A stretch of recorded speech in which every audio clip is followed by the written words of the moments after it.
Senator Paul.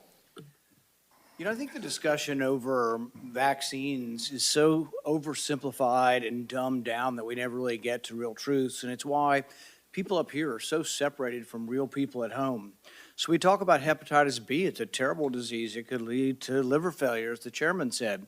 But the reason you have distrust from people at home, why they don't believe anything you say, and they don't believe government at all, is you're telling my kid to take a hepatitis B vaccine when he's 1 day old. You get it through drug use and sexually transmitted. That's how you get hepatitis B.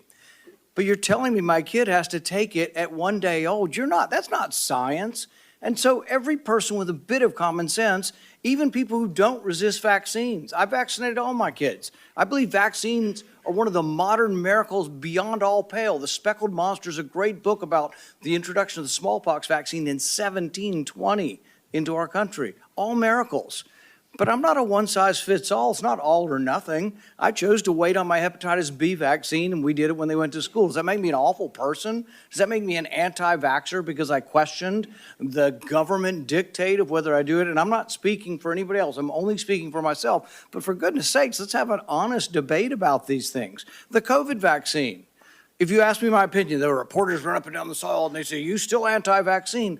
No, I'm pro-vaccine. But on the COVID vaccine, and on the COVID illness, there was a 1,000-fold or more difference between the elderly and children. If you don't acknowledge that, you're committing malpractice. You're showing your ignorance. If you say a 6-month-old must be mandated to get it, the science is not there. So all this blather about the science says this and the science says that, no, it doesn't. The science actually shows that no healthy child in America died from COVID. Look it up. No healthy child died from COVID. And so the thing is that it's 1,000-fold greater. So if you ask me my advice as a physician, if you were 65 or older or overweight and some other conditions, I would have said, hell yes, I'd take the COVID vaccine. The risks of the disease were real and much greater than the vaccine. But if you ask me, should my healthy 6-month-old get it?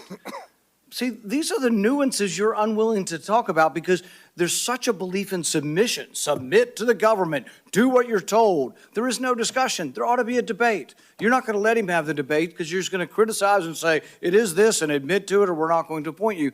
But it's more complicated than that. And this is why people distrust government, because you're unwilling to have these conversations. And go home. Ask your Democrat young mothers, your Republican young mothers, if they're vaccinating their kid for hepatitis B, and they're like, well, do I have to do it on day one? It's this precious little baby. Is there science to say you shouldn't do it? Probably not, but it's my kid. You know, it's like, there isn't clear-cut science saying not to. But on autism, there's no good science of anything to show what causes autism. We don't know. It's a profound disease. I know many moms here and dads who have kids with autism. I know them personally. I've met their kids. But the thing is they saw their kids developing completely normal, maybe speaking 100 words go to no words at about 15 months of age.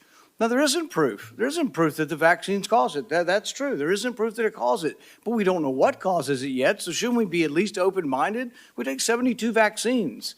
Could it be? I don't know. But we shouldn't just close the door and say we're no longer, because we believe so much in submission, we're not going to have an open mind to study these things. And so it's sort of this crazy notion. Schizophrenia, I would put in the same notion. You have a kid who's completely normal to 18 or 19, and their brain goes haywire. How does that happen? It's the most bizarre disease. Shouldn't we be open? Could it be our food? It might be vaccines, it might be our food, but autism's more common. I don't know about the schizophrenia statistics, but autism is more common. Shouldn't we want to be open-minded? Instead, we're so close-minded and we're so consensus-driven that the science says this. Well, science doesn't say anything. Science is a dispute, and 10 years from now, we could all be wrong. We were told in the beginning, 20 years ago, they did this enormous study, and they said, everybody over 50 should take an aspirin.